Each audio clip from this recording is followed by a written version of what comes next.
Lead us in the Pledge of Allegiance.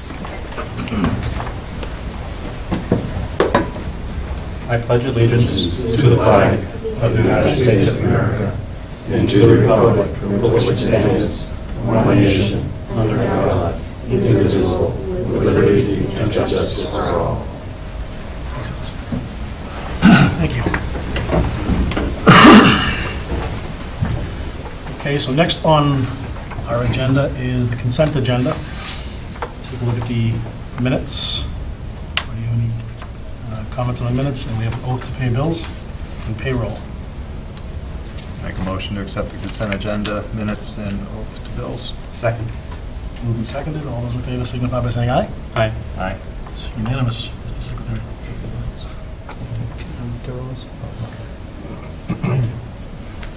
At this time, we open up to interested citizens. I think we've got some folks that would like to come forward and talk to the podium.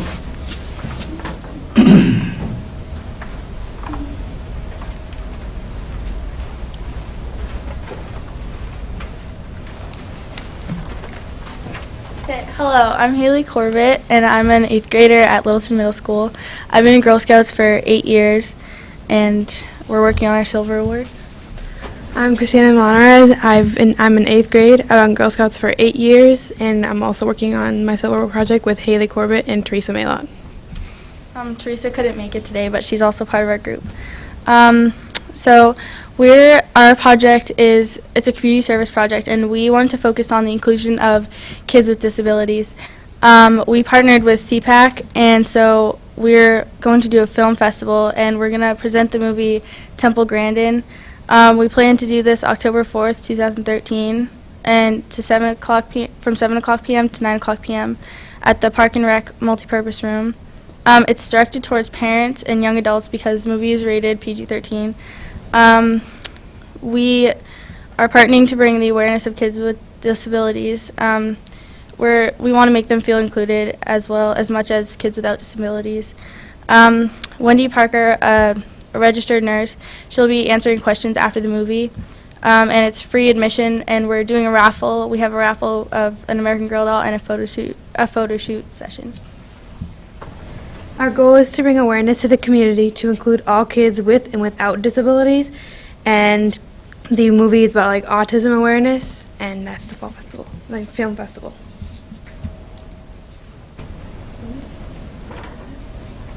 We hope to see you there. Okay, well, Excellent. anybody have any comments or questions? Well, I saw their original presentation to the CPAC committee, and I think this is an excellent opportunity for broader awareness of kids with disabilities. And I also understand you're going to have a speaker to facilitate discussion after the movie. Yes, Wendy Parker is going to be doing that. And it's going to be, the plan is for every movie, there's going to be a speaker. The next movie is called Rethinking Dyslexia. And we're going to have a counselor from the Carroll School come and answer questions after the movie. And the third movie is How Hard Could This Be? Fat City, FAT City. And we don't have a speaker yet for that, but we're working on it. Excellent. And will we be able to include an announcement of this in the principal's newsletters that go out? Sure. We certainly can. Sure. I'd like to try to get as much advertising as this as possible. Sure. Yes, I did. I sent it to Dorothy. Oh, great. Okay, great. No, Thanks, we should Gloria. be in good hands. So. Thank you. Thank you. Thank you. Thank you very much, ladies, and thank Teresa for us as well. Okay. Thank you.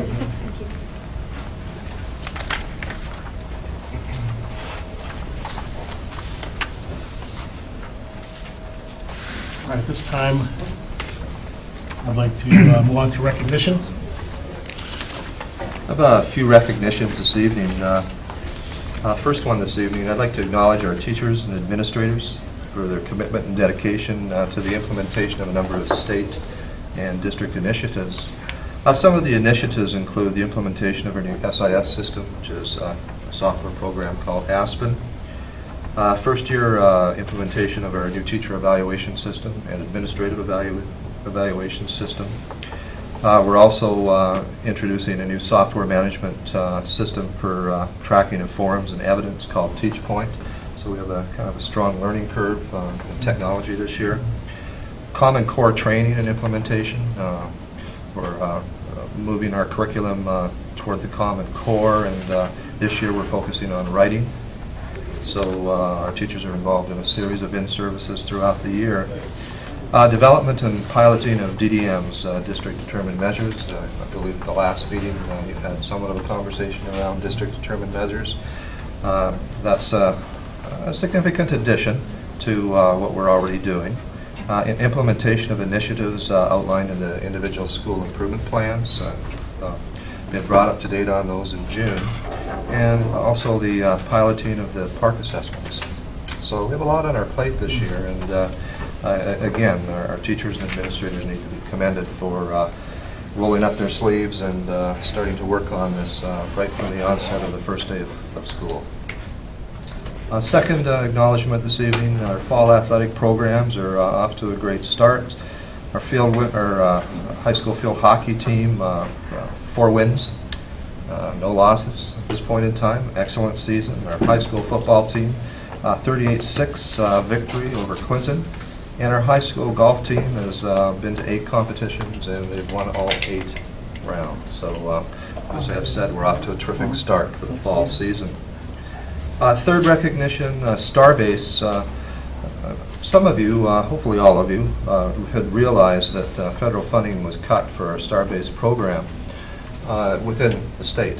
Last year, we were fortunate to have 30 grade 5s take part in a pilot program. They really enjoyed it. It was a week of classes, really focused on STEM initiatives, and we were thrilled to have our students take part. At the last minute, federal funding became available for Starbase, so our grade 5s will be attending the program this year, actually starting Monday, so a very quick turnaround. What's really exciting about this is all of our grade 5 classes will be attending Starbase this year. And that is a real rarity, and the kids are excited, and we're excited to see the learning that they bring back to the classrooms after 5 days of classes. Last acknowledgement tonight I'd like to make. I'd like to take this opportunity to thank our community, staff, school committee, and administrative team for their support, thoughts, and prayers.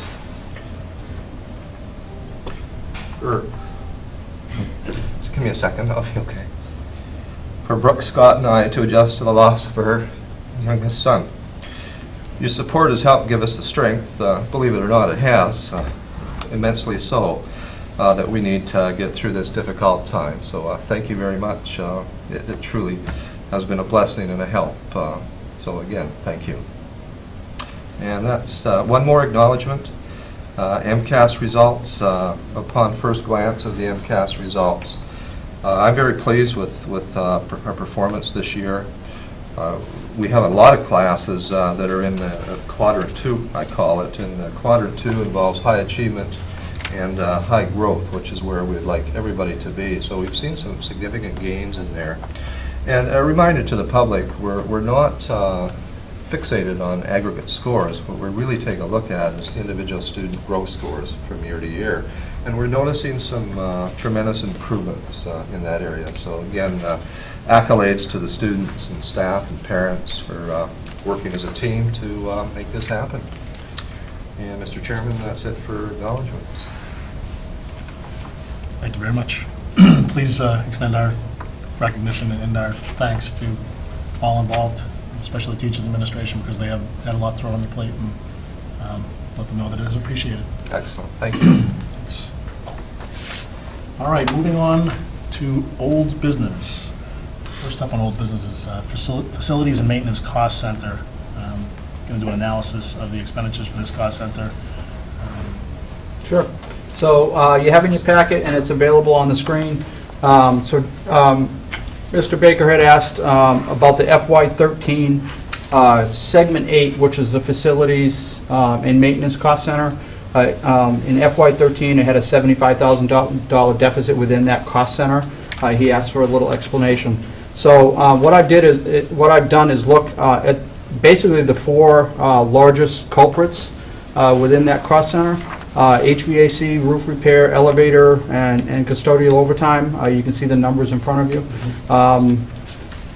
Without getting into details as far as every expenditure, HVAC, These were just for some expenditures that were not covered under their annual maintenance contract. Not every piece of equipment is covered, so for instance, some of the pumps and some of the sub pumps on some of the systems that push the water and air systems around are not covered under the maintenance contract, and if they go bad, we have to cover them. It's a balance between putting it in a maintenance contract and overpaying for years and taking the risk and having them go bad. So that's primarily what that was. Roof repair is exactly what it is. We can't have leaks in the roof, so as leaks appear, we have to take care of them.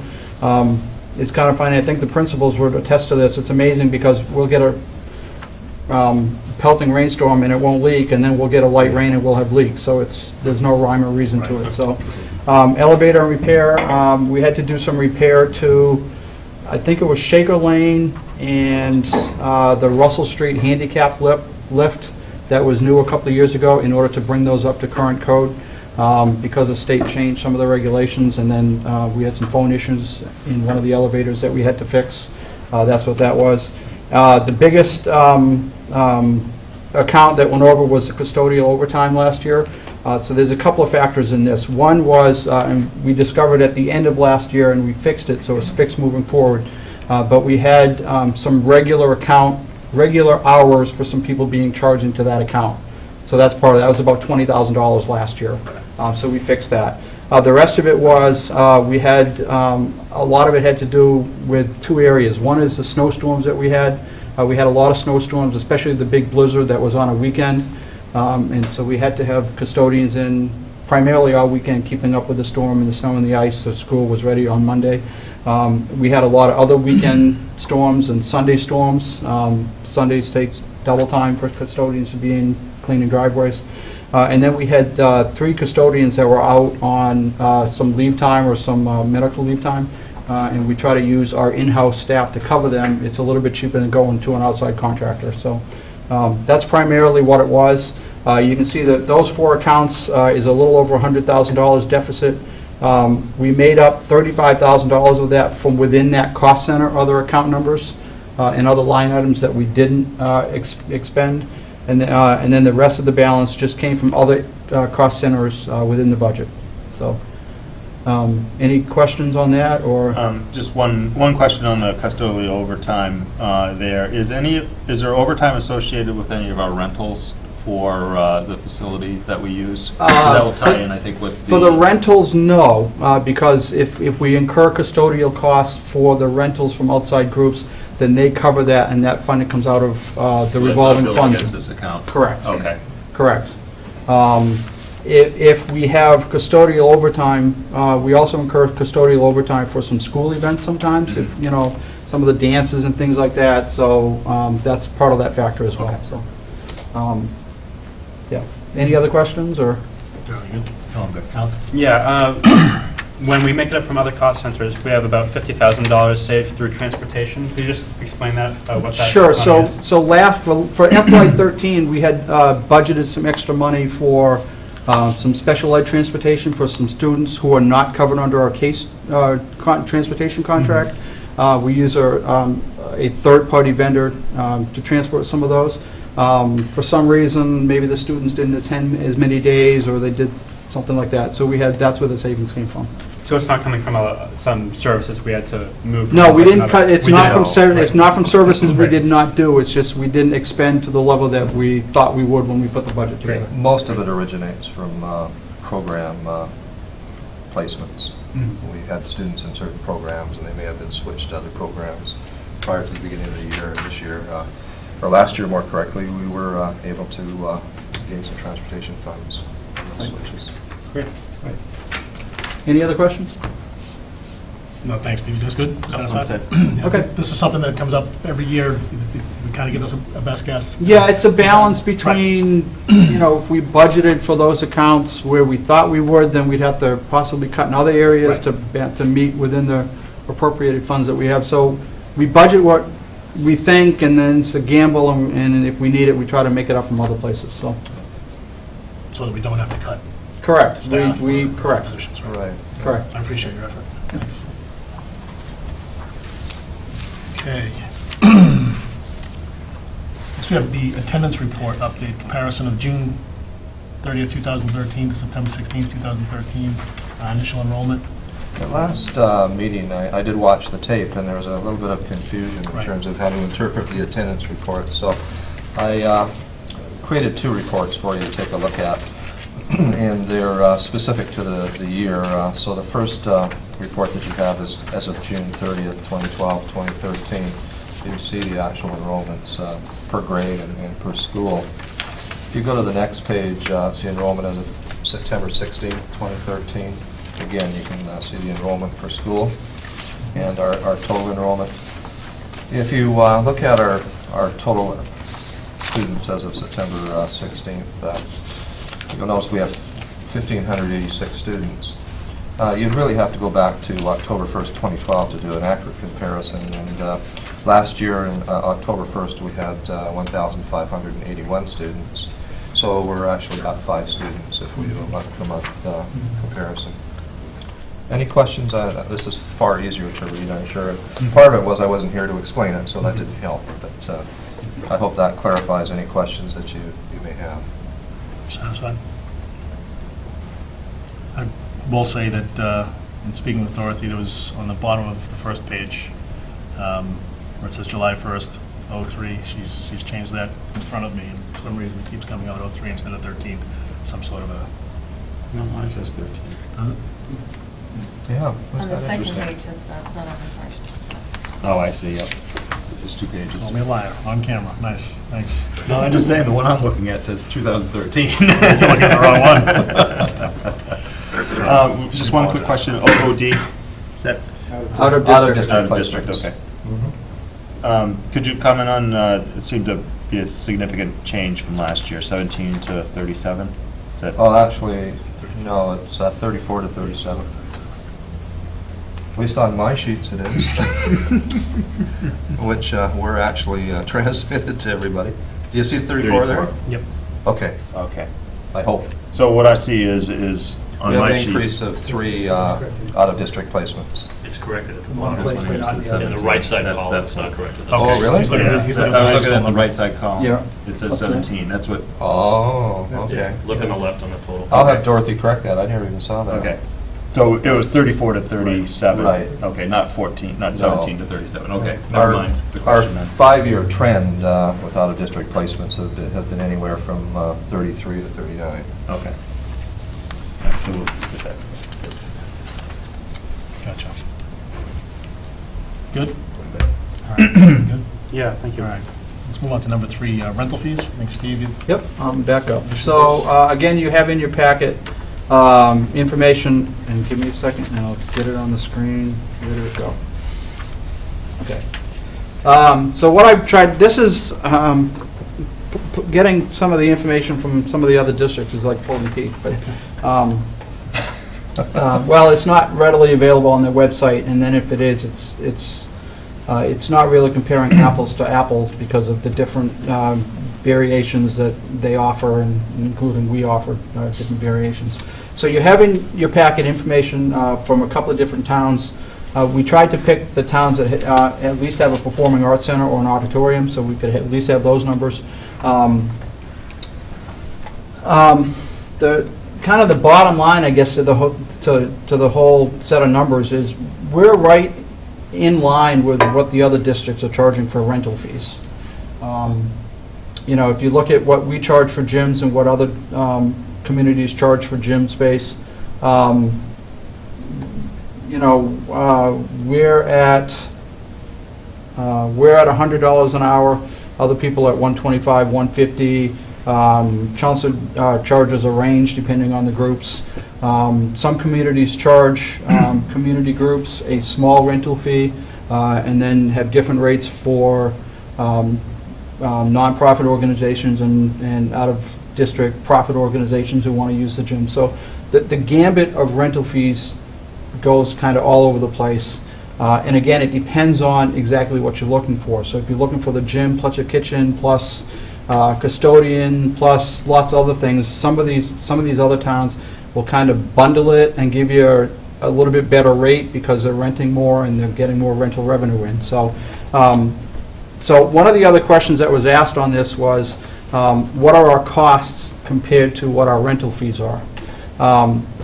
So we don't currently track specific costs just for the theater or just for the gym. They go into our general maintenance budget. So to pull out those numbers at this point in time, we really don't have that information. We're going to start looking at that and tracking that.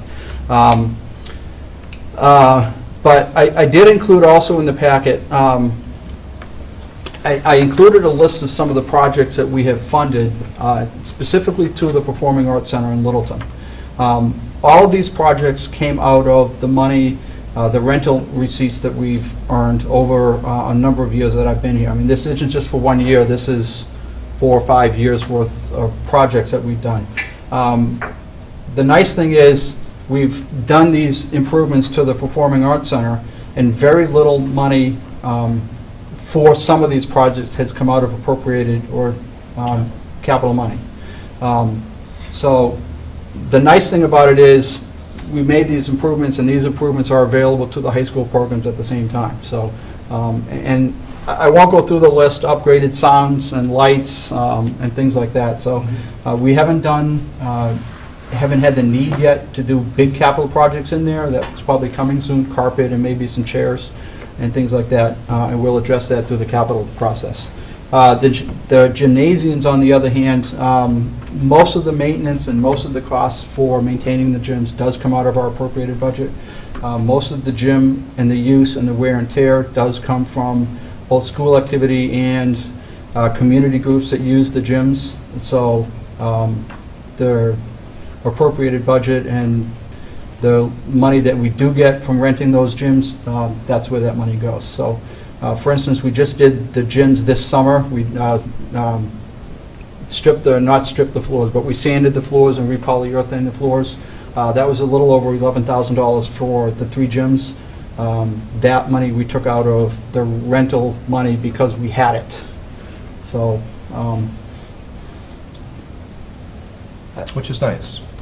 And it's, you know, I guess to piggyback on what Steve is saying, it really depends on the items that we are faced with repairing in any given year. So this year, obviously, we were able to utilize that money to help with the gym floors. I don't think that's happened in the past 4 years. And it doesn't happen all the time. It depends on how much money we have at any given time in that gym facility rental account.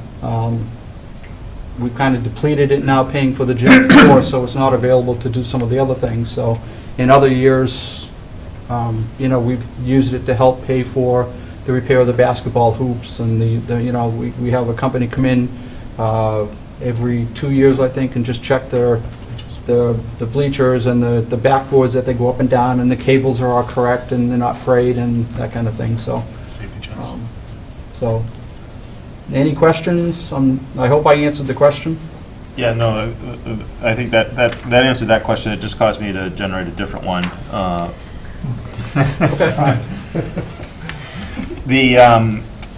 What's our flexibility in establishing accounts that we can roll over year to year? And, we probably need the full committee to discuss something like, should we be setting aside a percentage of the rentals into something for like a maintenance, specifically designated into a maintenance account, for either the short-term operating type things, but there, some of the longer-term planning things, that, like if we do need to recarpet a big area, should we be trying to offset some of that cost with the rental income, just in terms of how we work with the town? I don't know it's a bigger discussion than just the question I'm posing tonight, in terms of our long-term capital planning and the cost sharing with the town. Yep.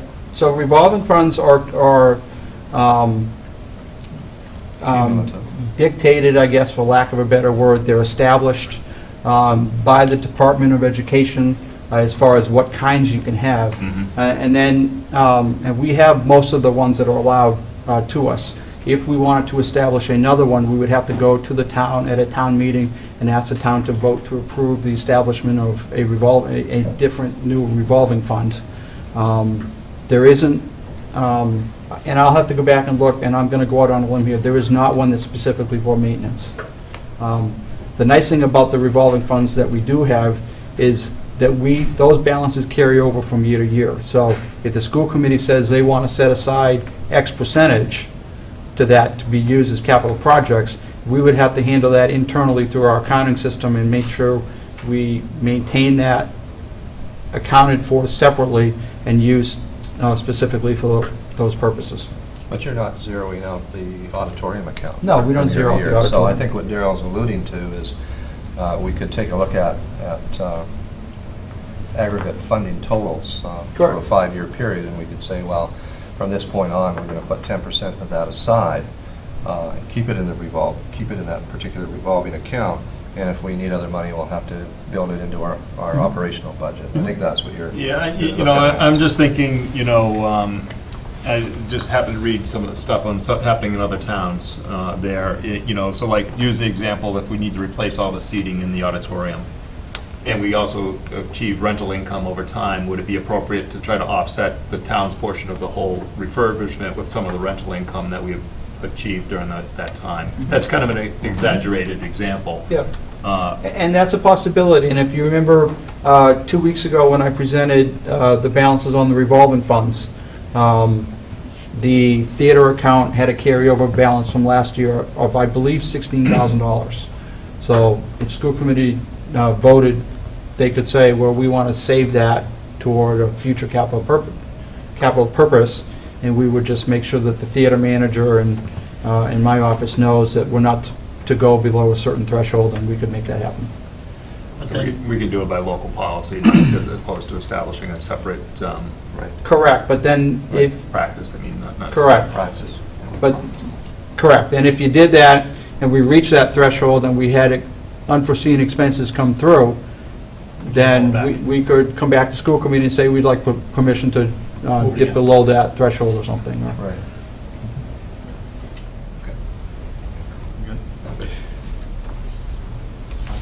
Yep. All right, Steve, thank you very much. Appreciate that. I think I'm up again. You're up again.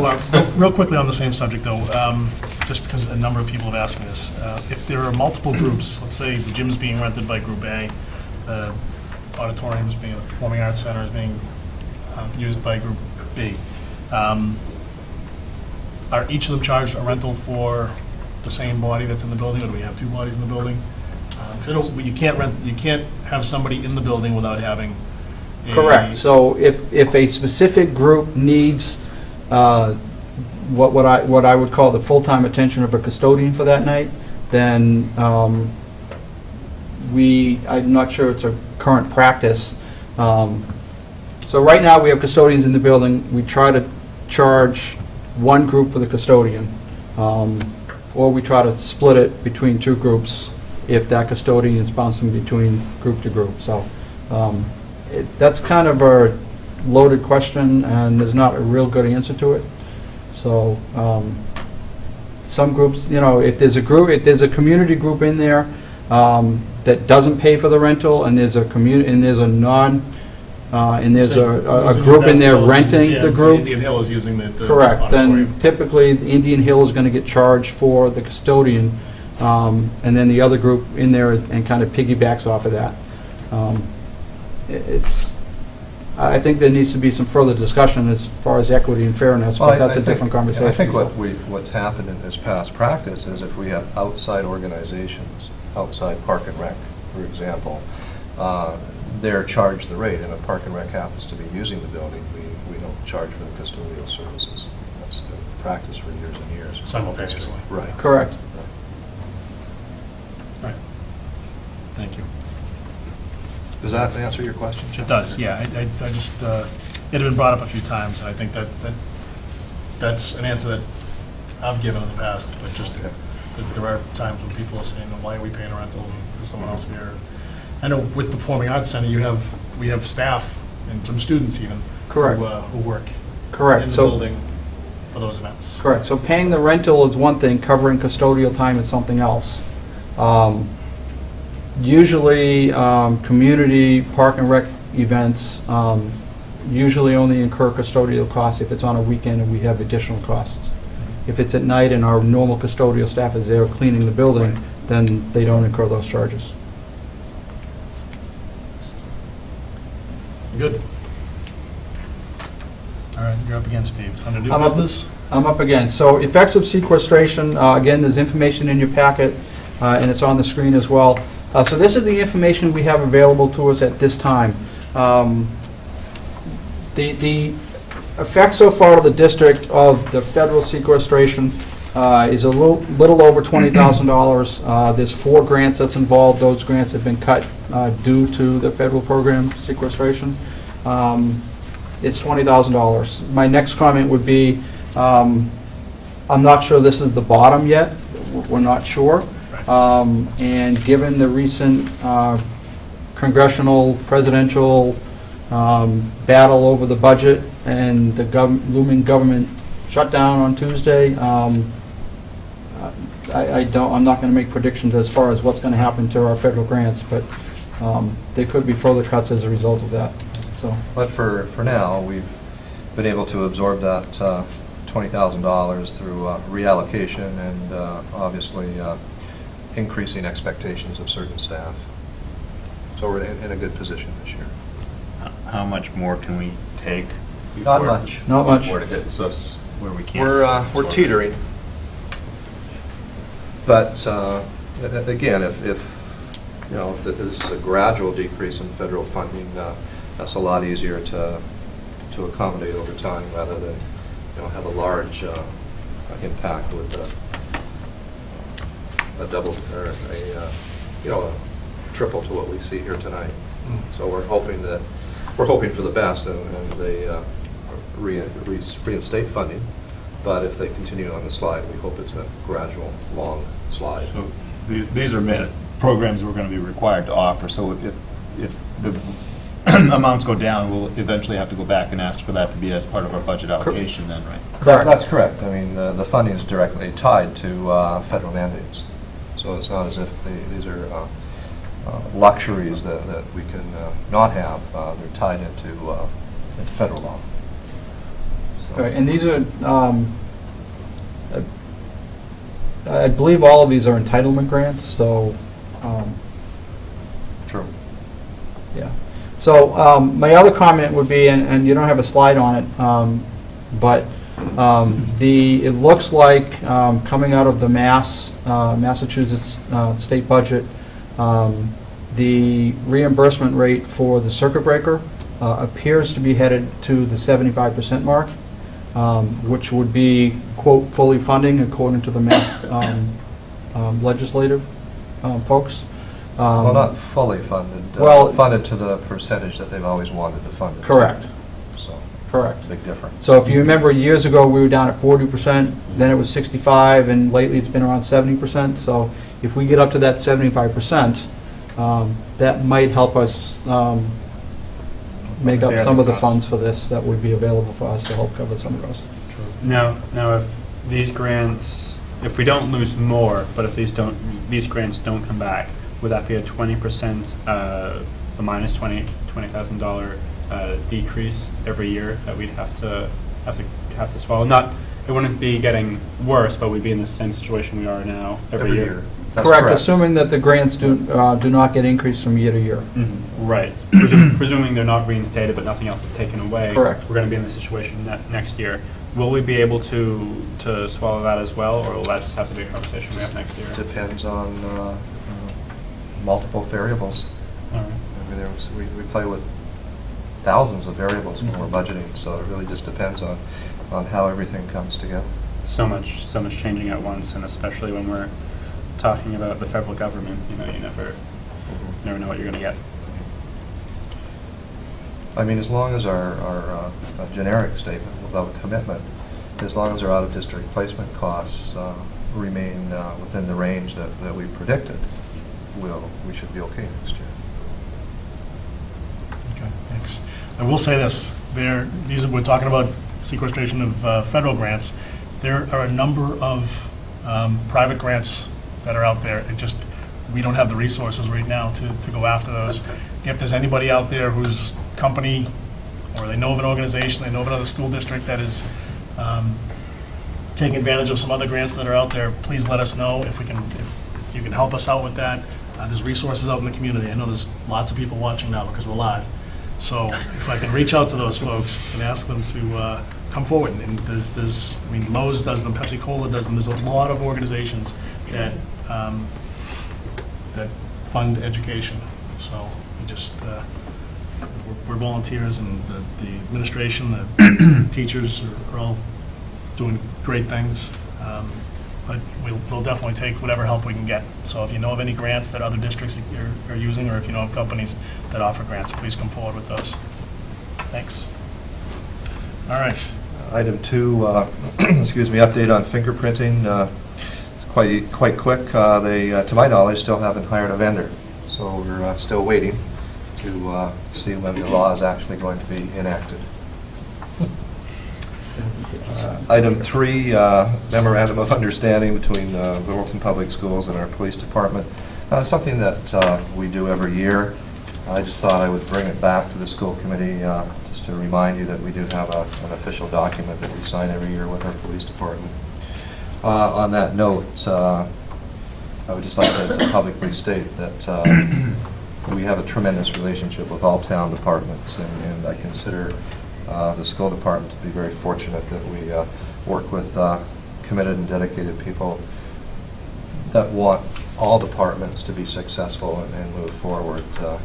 That's the first time in my superintendency that I've only had one police department to deal with, and it's been a treat. I've had a minimum of 3 everywhere else, but even putting that aside, we just get a tremendous service from them. Can't agree more. Thank you very much. And you've signed this already, so do we need to sign it as well? No, this is just Courtesy. an awareness. Appreciate you bringing it forward. Any questions on that, gentlemen? No. Chloe, any questions on that? No, thank you. All right. We're on to the superintendent's report. School reports. Chloe's first up. She is. Okay, so, like, there's some stuff going on. So at Shaker Lane, there will be the book fair on October 1st from 4:30 to 7:30 p.m., and that's for all parents and students to come to. Picture Day is October 10th, and the first PTA meeting will be October 15th at 7 p.m. At Russell Street, the school council will meet at 3 p.m. on October 1st, and the PTA will be meeting at 1 p.m. on October 3rd. And at the middle school, this weekend is a homework-free weekend. That's exciting. And they're having a Dream, Dare, Do assembly tomorrow for inclusive schools. And then coming up in a little bit, October 21st from 5 to 10 p.m. at the 99 restaurant, the 8th grade will be fundraising for their DC trip. And then at the high school, there's the SAT boot camp this weekend. And then October 1st, there will be the college planning night for seniors from 7 to 8 p.m. And parents can now book conferences for the October 17th date. And then, so in addition to those things, I am working on starting to get more student input from the high school and at the middle school too, hopefully in the future. So I've talked to the other kids on the student advisory council, and then I'm also going to be working with the school committee on that and try and get like more generalized input. So instead of it just being, you know, me and a couple other kids' opinions being expressed, it will be closer to everyone, hopefully. So that's what's going on. That's great. My hat's off to Chloe, because she's taking the initiative to take her position, her role a little further, a little deeper, a little further reaching, and really appreciate that. Thanks for taking the initiative. It's so important that everyone comes to the table and is able to provide information about what's going on in our schools. And I think students really have a unique perspective from which they can do that. So the more input we get, the better. Really helps us. Just as we want to hear from our administrators and from our teachers and from our parents, it's also important to hear from our students as well. I'm curious, Dr. Branco. Yes, sir. It sounds like you're having an assembly tomorrow. Tomorrow, there's 2 assemblies, 8 o'clock and 9 o'clock. It's been put on. It's a character education assembly from a company called Camfell Productions. And it's, if you'd like to check it out, it's pretty cool. It's a 3-screen panoramic multimedia presentation, all about goal setting, reaching for your dreams, setting up early. We do one every year with a different theme. And this year, we're tying our theme to our Second Step program. And we're tying our Second Step program to the themes of Friday, also back to our 4 core values in the school district. Great. Well, I'm told I'm a character. Yeah, but- well, but- it's a good take. It'll be a good assembly. I told you that in confidence. You're a character, all right. It's good to hear. It's good to hear we're focusing on character education as well as the excellence we're pursuing academically. Chloe, thanks. Yeah. Thanks for the update, Mark. All right. Educator evaluation. Yes. I spent some time this summer talking to districts, Race to the Top districts in particular, about their first year of implementation of the new evaluation model. And from that, synthesized some conclusions. And one that was loud and clear was that those districts that tried to cover the 33 elements involved in the evaluation process did not feel very good about it and were not very successful. So having pondered that, we spent some time this summer taking a look at what elements would not only align to our strategic plan, but in the opinion of the leadership team, and from what we've seen from previous evaluations of staff and some of the direction we've taken in the past, we've selected 11 that we're going to be focusing on this year.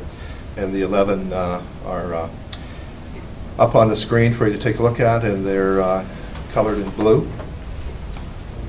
And it just gives you an idea of our area of focus for this year. We will review it at the end of the year again and see, but I have to tell you, having done this exercise, there was far more overlap than we had initially thought with the 33 elements.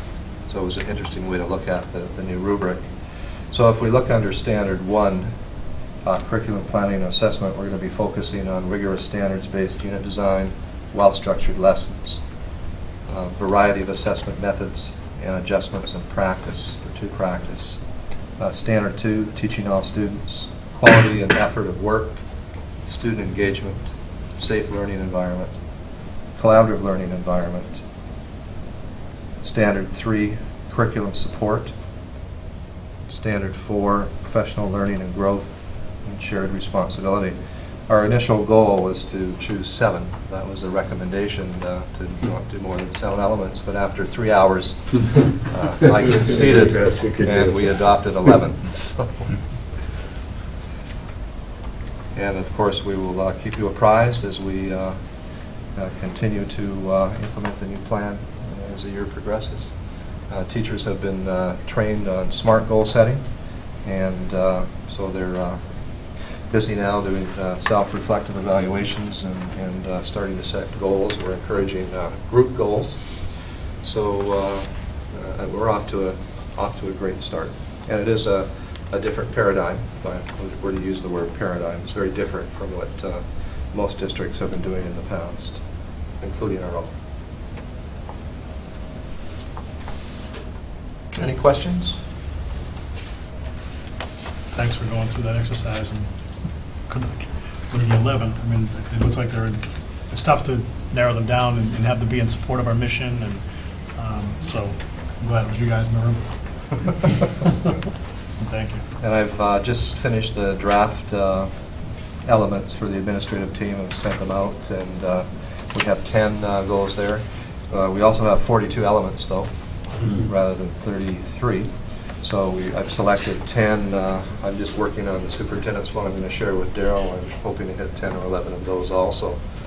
With the other central office staff, what I'm going to do, especially with the curriculum director and the director of people personnel services, is I will give that draft, and then we'll have a discussion in terms of how their areas may vary a bit from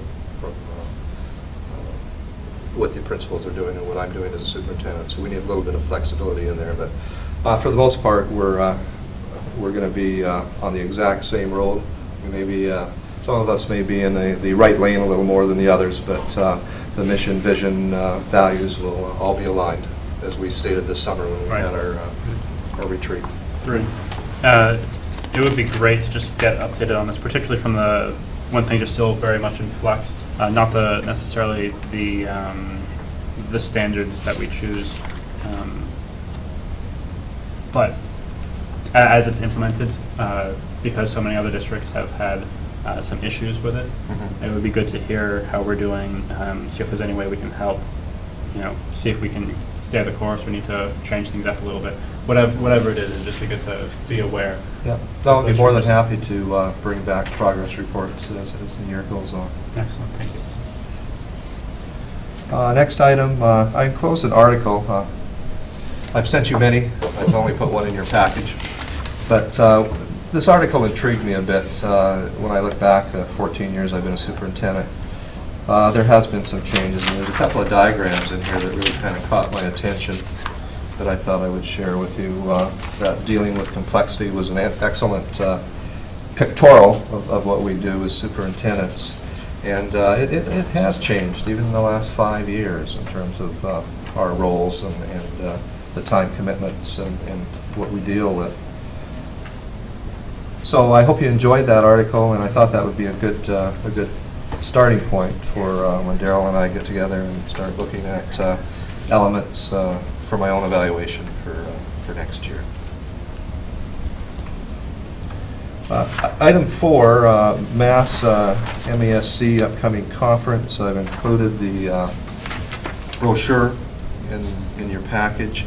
We do need a delegate that hopefully we have somebody going this year, and the delegate for the school committee is the one that votes on the various articles.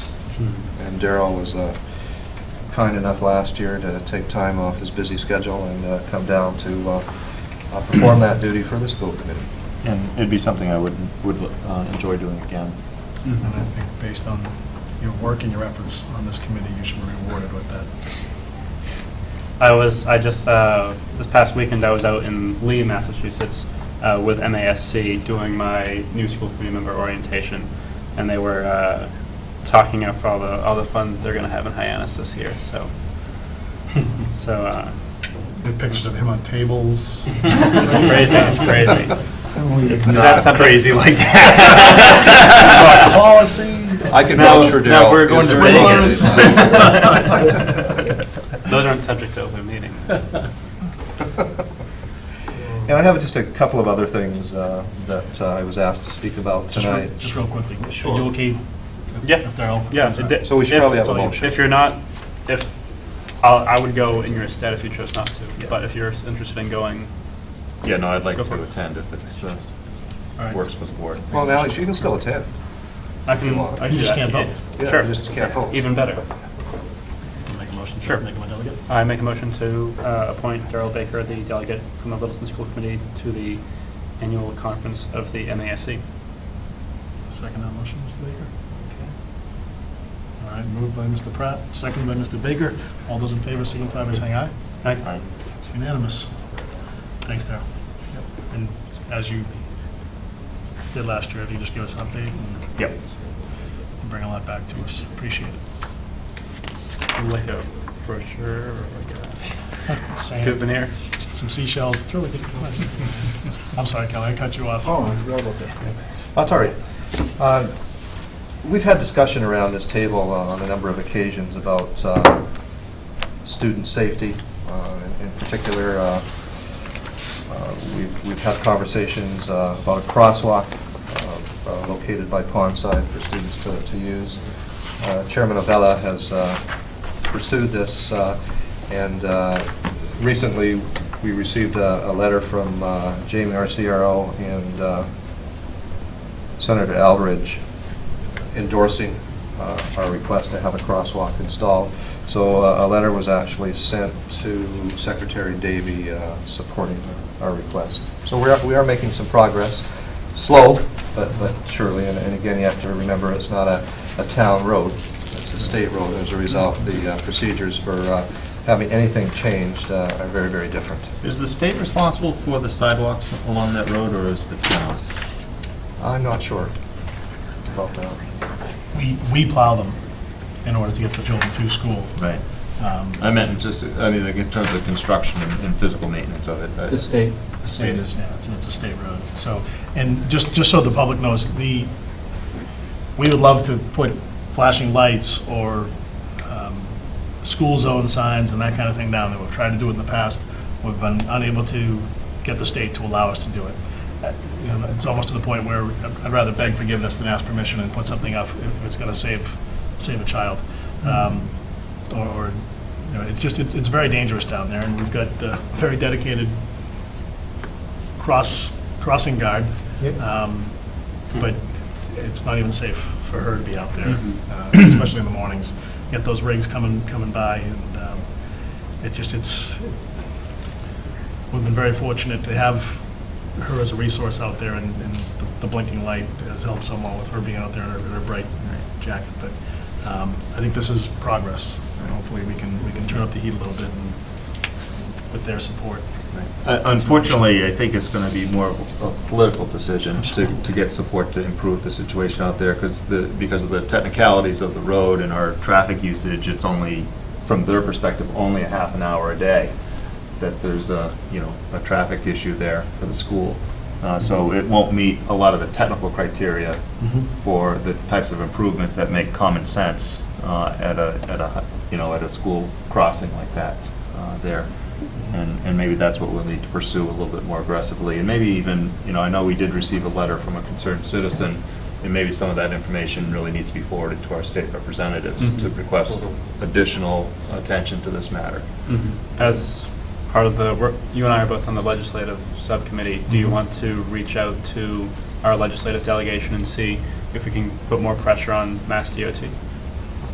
I think anything we do will hurt. I think It's worth a try. I think Paul has gotten them to draft this letter and to go to the Secretary of the Executive Office of Transportation, but certainly it's worth a phone call. I mean, if the two of us are calling them and bugging them. Sure. Particularly with the revitalization of,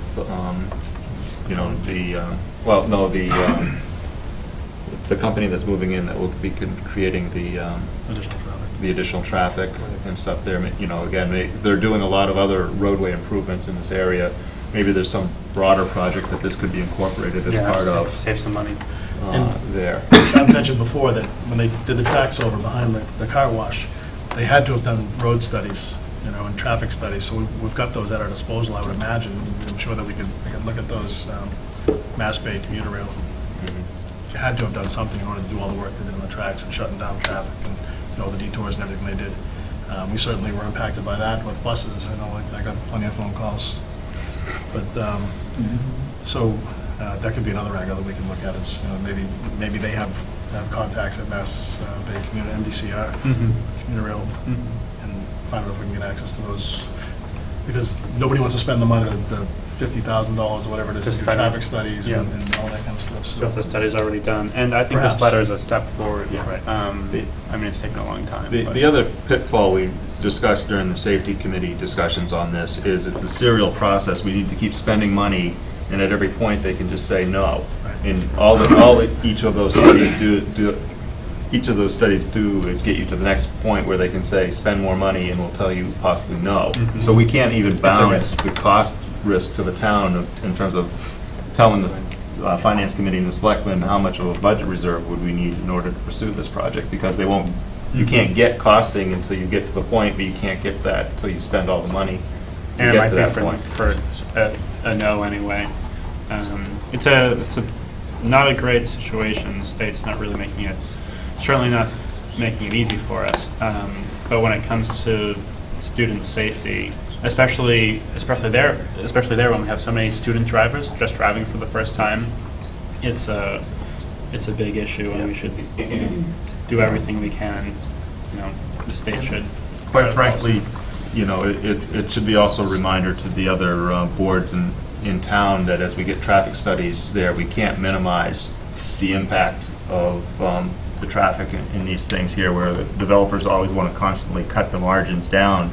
And safety engineers will say, well, it's okay if you do this, and it's like, but we run into this situation. A safety engineer said our intersection would be fine, but we're finding that over time that's not the case. Cutting those margins doesn't do us good in the long run. Here. Improve their own margins. Sure. Could you just add one? Sure, John. It's a nice thing. Today's Can you hear him? Today is Millie McGovern's birthday. It'd be nice if the school committee would wish Oh, her happy absolutely. birthday. You want us to sing? Of course. Well, no, I just think, Alex. I won't mention which birthday it is, but. Very wise, I'm sure. Happy birthday, Millie. Happy birthday. Happy birthday. Happy birthday. From this packed house. And thank you for all you do. Chuck, one more, if I may. Is it your birthday too, Steve? No. Just the budget transfer, can we just address that maybe? Or is it maybe later? I don't know when. We can do it now. We can do it right now. Yeah. Okay. So I emailed separately, it didn't come part of the packet, I emailed it separately. This is just some housekeeping as we, as you know, we been doing some work on the chart of accounts and the reporting documents that we provide to school committee.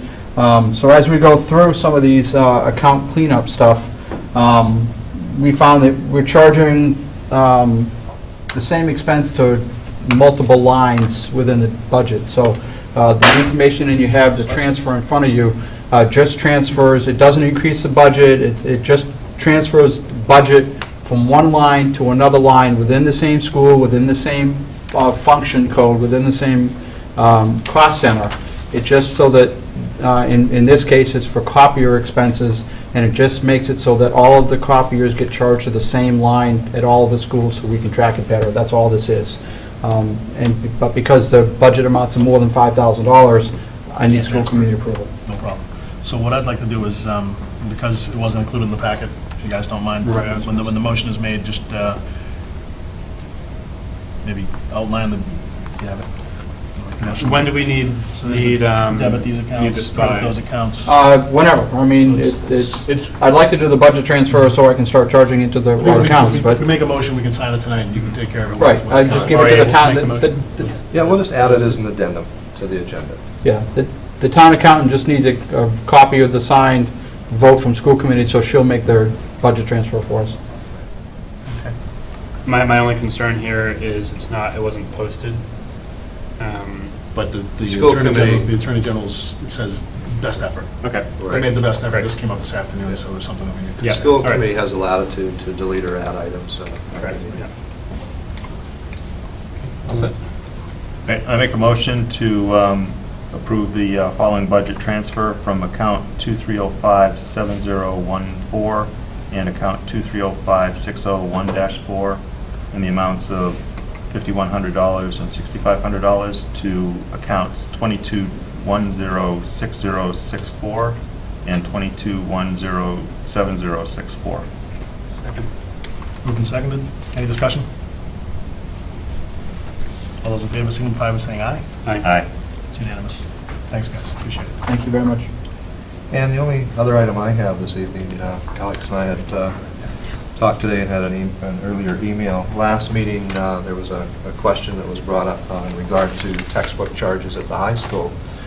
And there is a charge in a Spanish course for a workbook, and students are only charged if they choose to write in the workbook.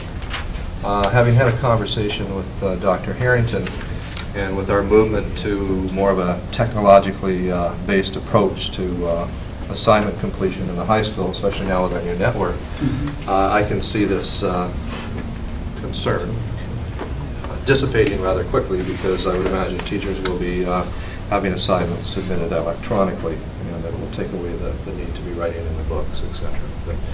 Now, having said that, as a district, we've certainly been cognizant of fees. And as an administrative team, we've actually looked at them on a yearly basis to ensure that they're as reasonable as they can be. When we do area comparisons, we're actually lower than most of the districts, actually all the districts, if you do a composite. So we are trying to keep the fees as low as possible. Commendation to the school committee for the past 6 years. In some instances, they have not raised any fees in any program. And that's a rarity. If you look around the state, especially within the last 3 years, most school committees were forced to look at increases, but we've managed to maintain our fee base and work within our operational budget to continue to offer the same level of programming that we have in the past. I'm glad that we're moving away from the workbook fees. I'm hoping, and I met with Dr. Harrington at the high school this past week to learn more of the details about that. And I'm glad we're heading in the right direction. Of course, with school budgets and school fees, it's always an issue of, well, if you don't collect this fee, what do you have to give up for that? You know, no one who works in the school department or who sits on this committee wants to be in the business of collecting fees. But sometimes you need to put your budget together in a way that, you know, allows you to serve your kids as best as possible.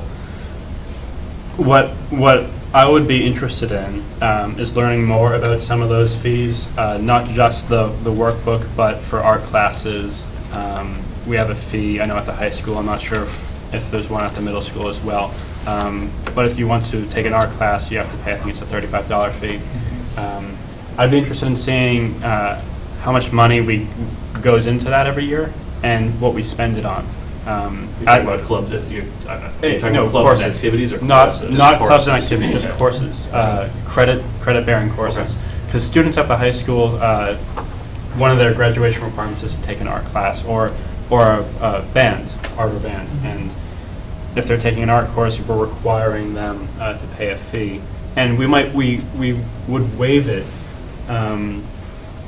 We would waive it if there were a financial difficulty.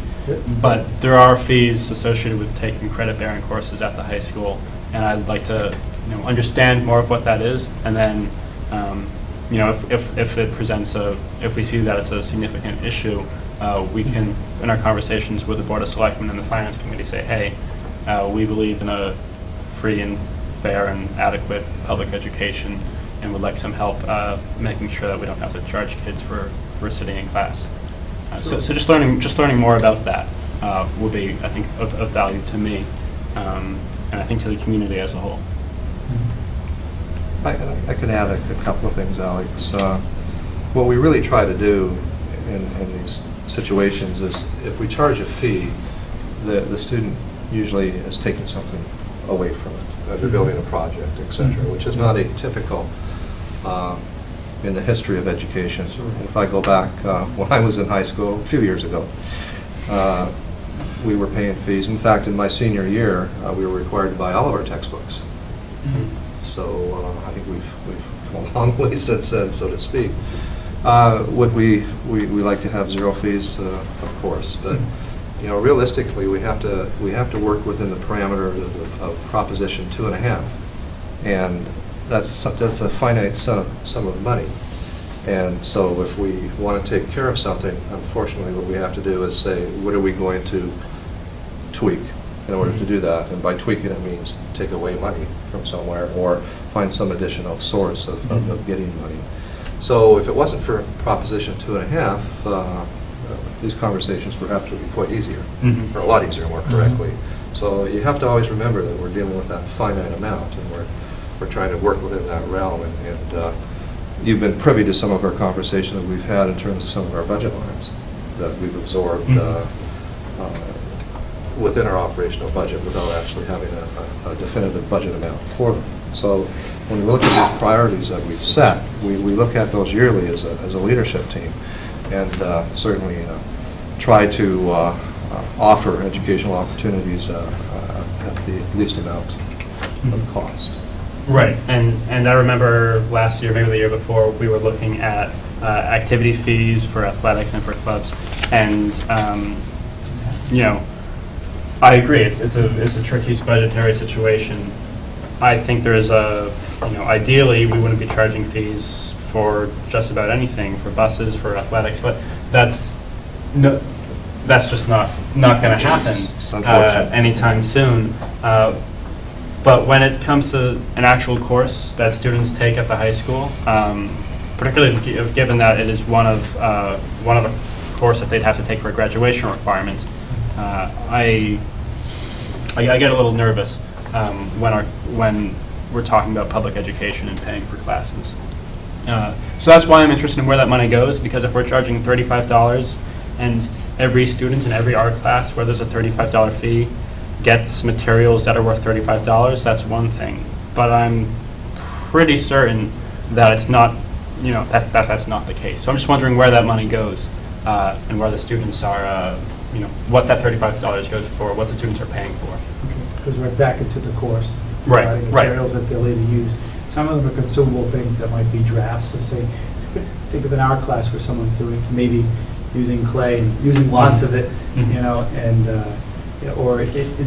they'll eventually come up with a product, maybe they'll go through a couple of iterations of it, but then they'll have one that they actually take home. So it's theirs, it belongs to them.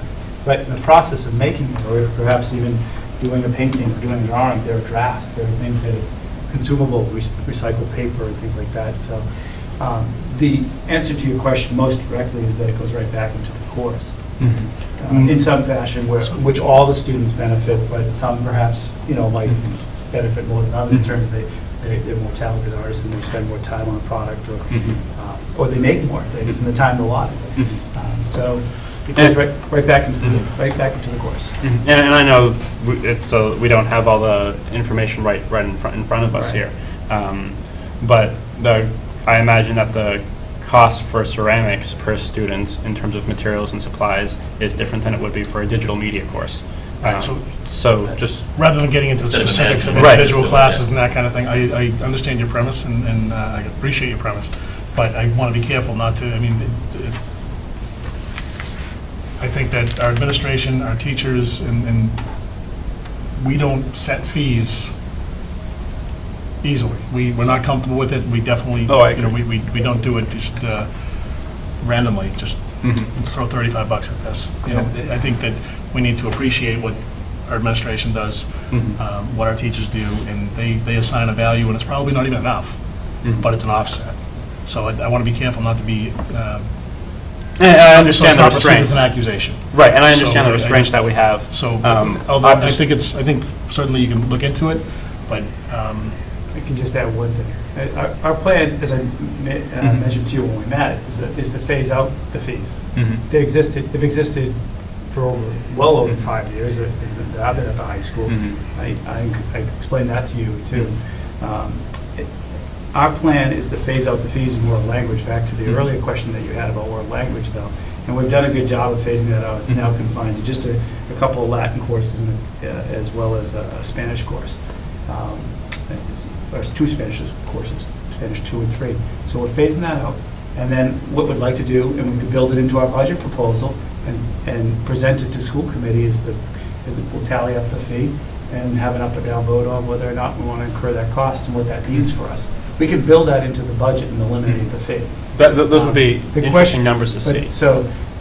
But the answer to your question, though, is most direct. You need to know this. The money goes right back into the course for the benefit of the students. Gene, you have a question? Can I just add something to this really quick? As you guys are planning and you guys have to struggle with the budgets, You hear her? families also have to struggle with their home budgets. And I think that's letting families know ahead of time what they have, especially if they have multiple children. I've heard a lot from different families in the community. It would be nice to know at the end of the previous school year, anticipated, we know there will be changes. Here's what the costs are going to be for the next year. Because a lot of times, from year to year, the same field trips are happening, the same, costs associated are coming through. But a parent that's not expecting a certain cost all of a sudden gets hit with the one that they haven't planned or budgeted for. When you have multiple children, it gets a little tough. And that's really, I think, part of where this conversation, I see it coming from, is letting families know ahead of time. So I'm Expectations. hearing that about the band in the 3rd and 4th grade, taking a musical instrument versus taking chorus. If they knew all the details of the cost ahead of time, they could have that conversation as a family with their budget and make that decision, So that, and it comes back to, And not everybody has, I know every some fee people can that just write a Brady's gonna check come and across. other now, families things like can't. that, And I think it really comes down to just letting people know ahead of time, I think as much as possible. I know there are exceptions, but as much as possible. I'd love to see something like that, where at the end of the school year, to your point, it's with You have 5 kids, with John. 5 kids, I mean, every week, we're writing out a check for some field trip or some fee. I'd rather write one check for the year, here. Well, maybe that's an option, but maybe just to have a schedule, an anticipated schedule of fees for the 4th grade. You know, historically, we've gone to Drumlin Farm, we've done, you know, the Krista McAuliffe Museum, or whatever. The teachers know that year after year. Yeah, we do have the Curriculum's data. built. We do have So the data. We That could might be we could something do that it. would be put that together. a It's value probably not in add, our because system to do that. from a business perspective, try to give as much information and create expectations as much as possible. Yeah, we could do that. We can put it on our, It's a good we can put customer it on our service. transition packets, like our transition letters Exactly. for the upcoming grade levels. It's a great idea. That would be Sure. perfect. No problem. Families would love Yeah, that. that's really good input. We can handle that. I'm speaking for them, I apologize. And thank you for your efforts to phase out the foreign language We're getting there. program. It's not there Phase yet, out but the it's. fee on the foreign language program. Sorry, No, let me. Not a fee. I'll make sure you mention that to your teachers, your former teachers. We can offset it by charging a fee for all these people that attend our meetings. Yeah, every bad joke, one of us makes. It's like a kangaroo court. On that note, Have to pay to be on that's the end of the superintendent's report. Thank you, Mr. Superintendent. That brings us back to interested citizens. I have a question. You know the podium for this one would be like, I'm being charged for it. yes, there's a little box up there. I apologize, I wasn't at the last meeting, and I just have a quick question. We missed you. On the Vision 2020 District Strategic Plan, I noticed that the indicators of success for all the goals are blank. Is that still a work in progress that's being developed? Yes, it is. Okay.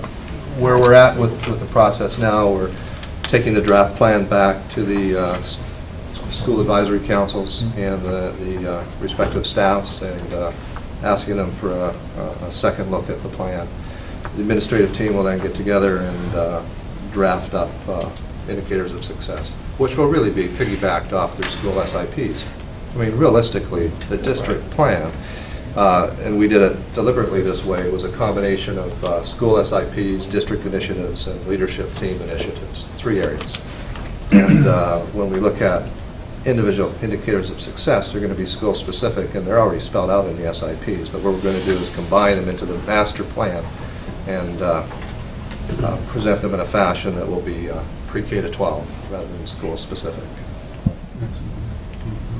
And what in Kelly's rolling out of this and working also with the Pursuit of Excellence Task Force and the administrative team, there's been a lot of focus on those indicators of success and what that what that means and making sure we get to where we need to go, because there wasn't in the last version of this document, it wasn't so spelled out at the district level. It was at the school level, but at the district level there were no indicators of success. So that's something I'm really looking forward to, is being able to measure at the district level as well as at each school. It could be our graduates graduating from college in 5 years. We don't necessarily have that data, but using that as a tool to see not only do you graduate, but where are you going since then. There's so much information that we could look at, and it's all valuable, but you can't look at it all. But just spelling out something, I think, is a big step forward than where we were with this previous document. So I'm very glad to Kelly and the admin team for being willing to put that in there and really leading the way on that. Thank you. And it is a green print. It's not a blueprint. Yeah, I just, Yeah. And I guess another comment, a lot of strategic planning in the past, and boy, I've been doing strategic planning for a lot of years, involves stakeholders, involves staff, but the main missing ingredient from an analysis of 25 years, in some cases, is the strategic plan is owned by few and implemented by many. So what we've done in our district is it's going to be owned by many and implemented by many. So every teacher, every ed assistant, anybody affiliated with the school district is going to understand this plan, and it's going to be the basis of doing business, whether it be budgeting, allocation of classes, program expansion or reallocation of programming. That's going to be the paper we look at. Now, I don't want you to think that's all we do, because it's about 15% of what we do in our schools. But it does give us definitive direction, which is very important. Research is very clear. If you're all pulling in the same direction, you'll be successful, and you have clear indicators of success in reaching those goals. The other component that we're striving for is not only do school staff understand the plan, but the community as a whole understands and embraces the plan. And that's something that we're targeting, and the Pursuit of Excellence Task Force is just one avenue that we're pursuing to get that message through. Every meeting that we have in this district is going to have that plan. Something that the administrative team is committed to. So it's not something that's going to collect dust. It's going to be a living document. Thank you. Good? All right. Anybody else? Interested citizens? Okay. All right. So we'll move on to subcommittee reports. PMBC? No. Nothing. Report. Budget subcommittee, in Mike's absence, Steve, is there anything that you could add? Not at this time. This might be a record. Like the- We finished on Policy? time last time. Policy subcommittee? I need to work with Kelly to schedule a policy meeting. I've been working through a couple of batches of policies, and be ready to get together to start reviewing those, and then rolling them out. Probably we'll need 2 or 3 meetings. We'll probably maybe target November for the first batch of policies to start rolling through. Yeah. As you guys progress, if you could just add it to the agenda as we see fit. Oh, for sure. Thanks. And I know I tease you a lot about policy, but I really feel as though the system that you've implemented, if there's any way for you to bottle that process, I think that we talked about the Hyannis, the MASC meeting. I really think that there's a lot of other districts that can benefit from the work that you've put in. And I'd love to see you as an agenda item in one of those meetings, as leading a lecture on the process that you've put in place for us and we're benefiting from. Thank you. And thank you very much for all the effort. And so I think the last one. And the last one, on October 10th at 6 o'clock, we're going to have a public hearing on the ALICE system.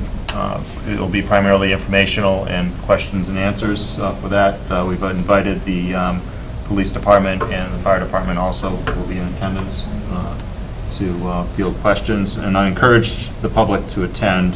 Again, this would be one I ask if we could get out as frequently as possible into the the weekly emails and stuff there. Unfortunately, there was fortunately, unfortunately, there was a clip on one of the news channels the other day, and the only part they emphasized was a fight between students jumping on the trainer. And it's like, that's not the messaging that we want people to understand of what's going on with our intent to revise procedures here. So I'd like to encourage people to come and get the facts of what we're looking at with this system here, and have a discussion based on the facts, based on what our own intentions would be in rolling out such a program, and not, glamorized clips that make the newsreels there. Can I throw something at you? Yep. Definitely we want to try to get it out there as much as we can, but can you maybe write up a blurb that can go out? Would you be willing to take that on, maybe just a summary? Just a little PR piece? Press release? Yeah, that's right into my strength there. I know it is. There's plenty of It's all about information out marketing. there. We can work with the resource officer who's Yes. attended a Yeah, couple of so, training yeah, maybe- programs on that. Yeah. We can, we'll put it in Steve's hands. Yeah, that would be good. We'll get it done. I like being on the seat, so I just want to... Yeah, I know, and tasking. It's just that, I like that you're assigning work this way. yeah. Oh, it's coming. I'm going away on business next week and won't be around to tend to your tasking. I'll put We'll something take- together and I'll run it by the committee. Perfect. And the You know, superintendent. honestly, And then I work think with if our you school resource just- I think if it's officer run by the also. superintendent, that's Yeah, adequate. yeah. Sure. I'm comfortable with Kelly reviewing it. That way we can get the message out there, because it's October 10th, Yep, and I think that's our next meeting, right? yep. Yes. Yep, and October 8th is a safety and security meeting, I just thought I'd throw that out. Thank you. Is there anything else that we want to get out there? No, I just have maybe one request to Kelly. I didn't get a chance to talk to you earlier. The school committee meeting schedule is not on the town's calendar. Oh, really? Okay. Yeah, if we could maybe. We can do that. Just get that. I think last year it took us 2 or 3 tries to get it on there. And then we had a request last time on whether we could get the CPAC meeting calendar added to the district calendar so that their meetings would also show up as, for people. Publicize them. Yeah, just to publicize them, so people that go to the school committee calendar could see when the CPAC meetings are scheduled. Do you have a list of meetings you can send me? And I'll make there sure it it gets is. done. Yeah. It's on the website and everything, it's already. okay. The problem is with the calendar, there's two versions of the calendar. There's the school calendar and there's the community calendar with Park and Rec. All the CPAC stuff does not get put under the school stuff, which is where it belongs. It's getting put under Community. under the community. So when people go to find out information, they're going to the schools, they're not going. Okay. We can take care of that. We still have that dual calendar issue, and I don't know when that's going to get resolved. We'll but- take care of that. And there is just a list. It's every second Tuesday of the month. And the Edwardson's list, has and it. right, it's Okay. kind of all over the place. So, but I can email you a copy directly if you want. Well, I'll put it in Rita's hands. And Rita has a copy. Let me know when it's completed. Yep, no, Rita has the copy already. Okay. Sure, we can do that. Thank you. Jen, anything else you want to fix tonight? No, I'll wait till next time. I'll save it. Save some, thanks. Chloe, anything else you think of? No, thank you. All right, thank you. All right, I don't think we have any need for executive session, We do not. so Just where the heavy lifting comes on my this part. is where you're, need to step up here, man. All right, I make a motion to adjourn. Second. In second, all those in favor signify by saying aye. Aye. It's unanimous. Thank you very much, everybody. Our next meeting is Thursday, October 10th. Public hearing beforehand at 6 o'clock here. The meeting starts at 7. Thank you. Chuck, you should run all the meetings. In and out, let's go.